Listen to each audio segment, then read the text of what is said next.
오늘 저희가 살펴볼 자료가 정말 흥미로운데요. 세계 최고의 이혼 전문 변호사 중 한 명과 나눈 아주 깊이 있는 대화입니다.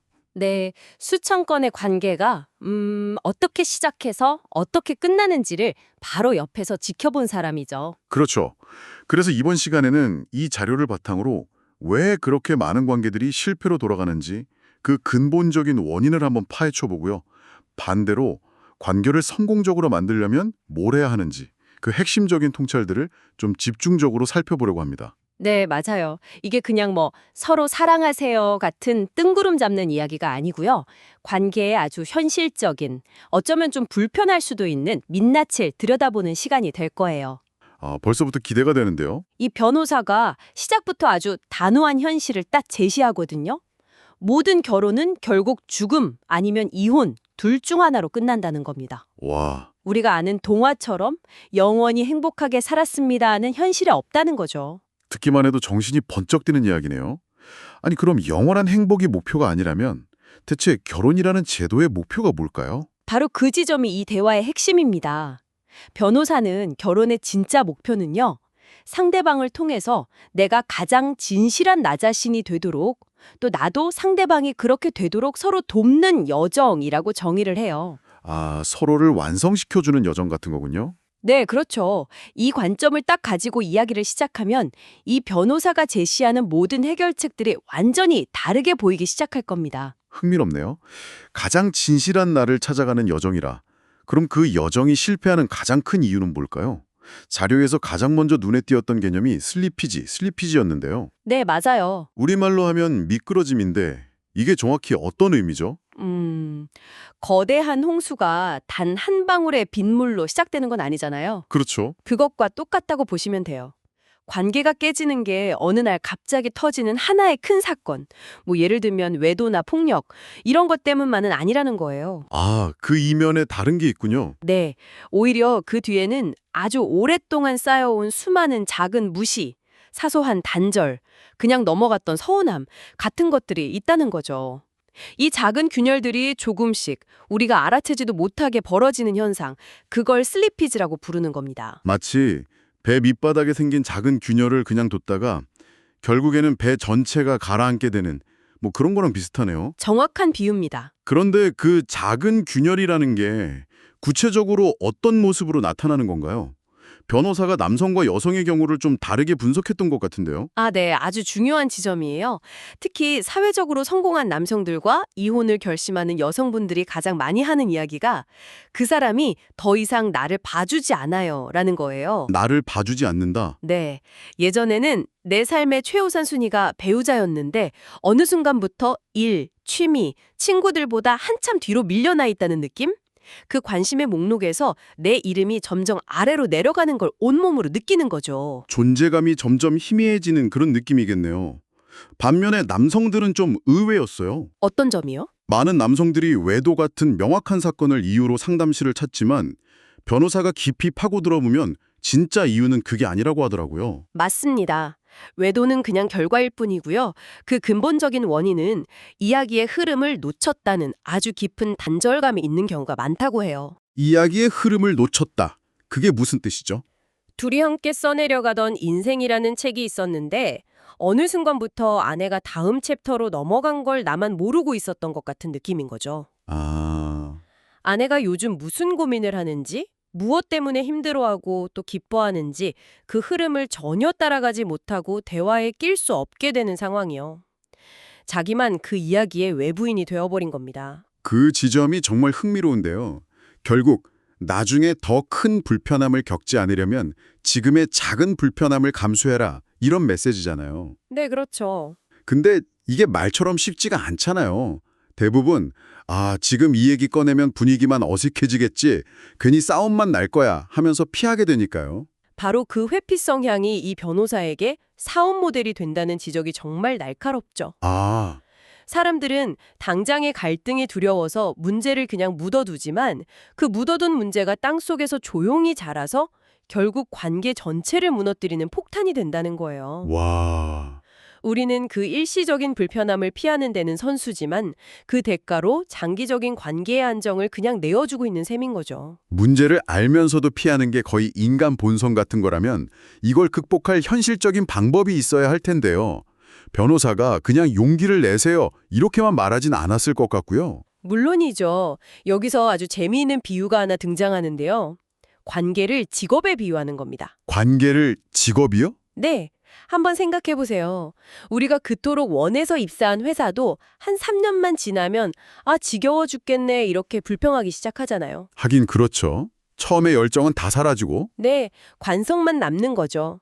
관계도 똑같다는 겁니다. 우와, 정말 공감 가는 비유네요. 처음엔 세상 전부를 얻은 것 같다가도 시간이 지나면 그 익숙함이나 편안함이 때로는 권태로움으로 변하니까요. 그래서 변호사는 직장에서 우리가 좋은 성과를 내고 승진하기 위해 정기적으로 업무 평가를 하잖아요. 네, 하죠. 목표도 설정하고 피드백도 주고받고요. 그런 것처럼 관계에도 적극적인 관리가 필요하다고 주장하는 겁니다. 그냥 내버려두면 저절로 잘 굴러갈 것이라는 환상, 그게 가장 위험한 착각이라는 거죠.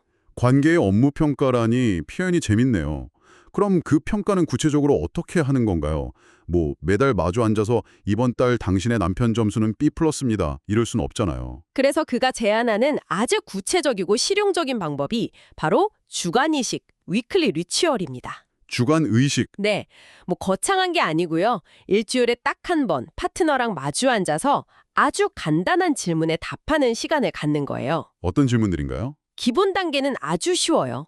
내가 당신을 사랑하는 이유 3가지는 이렇게 말해주는 거고요. 네. 그리고 심화 단계가 이 의식의 핵심인데 첫째, 이번 주에 당신이 해낸 행동 중에 내가 특히 사랑받는다고 느끼게 해준 것 3가지는 이렇게 구체적인 행동을 칭찬하는 거예요. 아, 구체적인 행동이요? 네.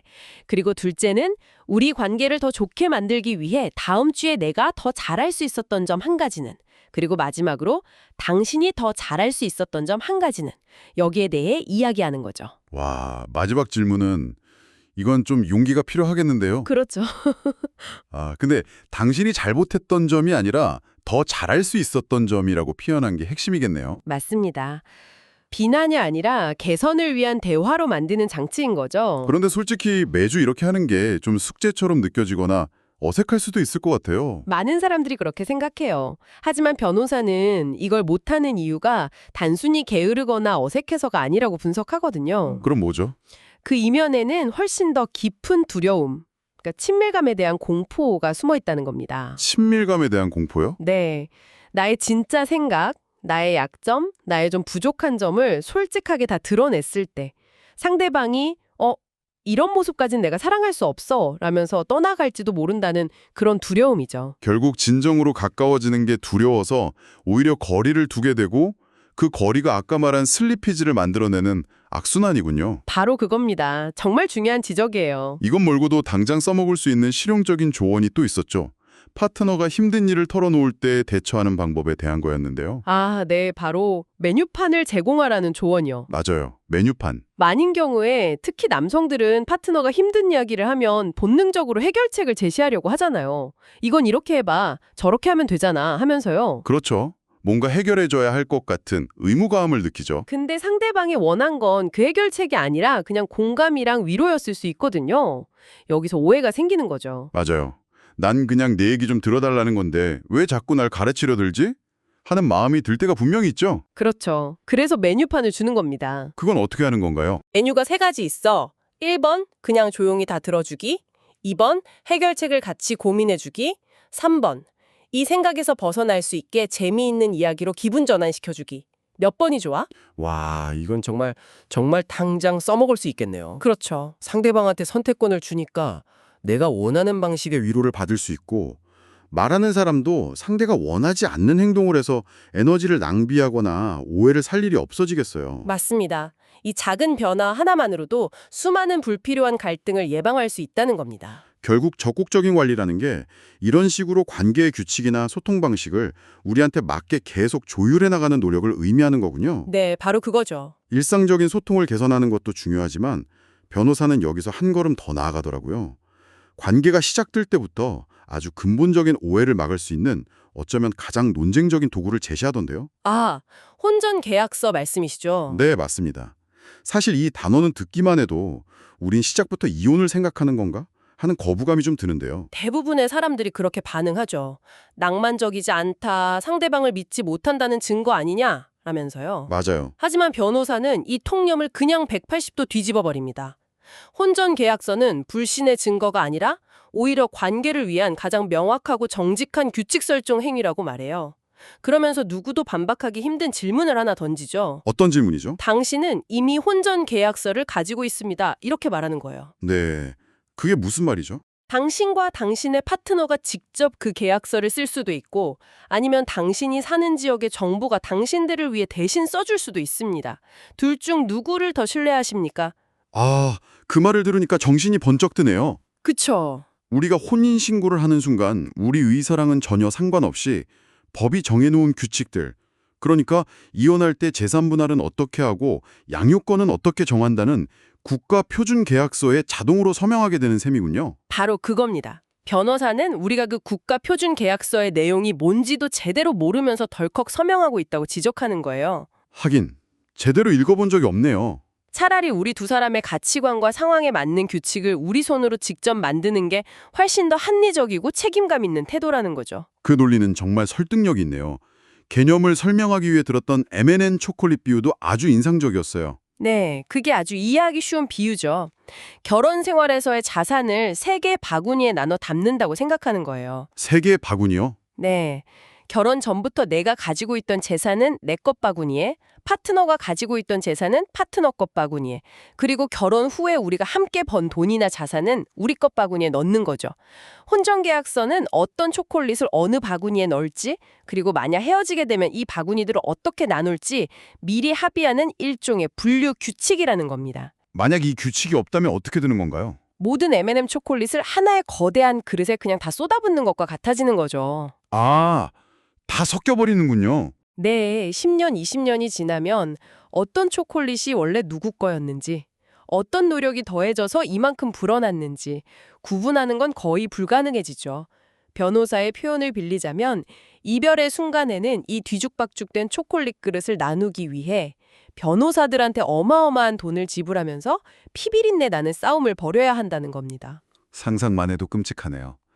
결국 미리 명확하게 선을 그어두는 게 나중에 더 큰 고통과 비용을 막아주는 보험 같은 거군요. 그렇습니다. 더 나아가서 이 혼전 계약서에 대해 대화하는 과정 자체가 관계의 건강성을 측정하는 리트머스 시험지 역할을 한다고도 말해요. 리트머스 시험죠. 네, 돈이라는 가장 민감하고 불편한 주제에 대해 우리 두 사람이 솔직하고 어른스럽고 건설적으로 대화할 수 있는가. 만약 이 대화조차 피하거나 감정적으로 폭발한다면 앞으로 살면서 닥쳐올 수많은 인생의 더 큰 위기들은 어떻게 함께 헤쳐나갈 수 있겠냐는 근본적인 질문을 던지는 셈이죠. 오늘 대화를 돌아보면 정말 관계에 대한 통념을 깨는 이야기들이 많았네요. 정리를 좀 해보자면 관계는 드라마에 나오는 거대한 사건이 아니라 우리가 알아채지 못하는 수많은 작은 미끄러짐 때문에 서서히 무너진다는 것. 그리고 그 미끄러짐의 근본 원인은 일시적인 불편함을 피하려는 우리의 본능적인 회피 성향에 있다는 점이 중요하고요. 맞아요. 그렇기 때문에 성공적인 관계를 위해서는 마치 우리가 커리어를 관리하듯 불편한 대화를 포함한 적극적인 관리와 정기적인 평가가 필수적이라는 거고요. 주관의식이나 소통 메뉴판 같은 구체적인 도구들도 바로 그 적극적인 관리를 위한 실천법이었죠. 그리고 마지막으로 많은 사람들이 오해하는 혼전계약서는 불신의 상징이 아니라 오히려 미래의 혼란을 막고 관계의 명료함을 더해주는 가장 현실적인 사랑의 도구가 될 수 있다는 관점의 전환도 매우 인상 깊었습니다. 결국 이 모든 논의는 우리가 처음 시작했던 질문으로 돌아오는 것 같아요. 결혼의 목표가 무엇인가? 네, 동화 같은 결말이 아니라 서로가 가장 진실한 자기 자신이 되도록 돕는 험난하지만 의미 있는 여정이라는 것.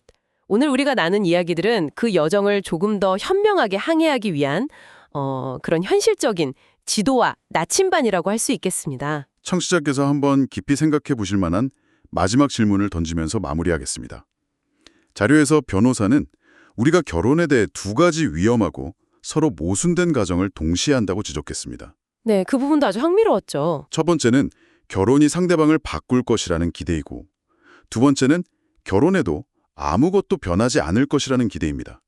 정말 역설적이죠? 그쵸. 그렇다면 우리는 이 두 가지 모순 사이에서 어떻게 균형을 잡아야 할까요? 상대방을 있는 그대로 받아들이면서도 우리 모두가 인생의 여정 쪽에서 필연적으로 변해갈 것이라는 사실을 어떻게 함께 끌어안고 미래를 만들어갈 수 있을까요? 이 질문에 대한 답을 각자의 관계 속에서 찾아보는 것이 어쩌면 오늘 나눈 모든 이야기의 진짜 시작일지도 모르겠습니다.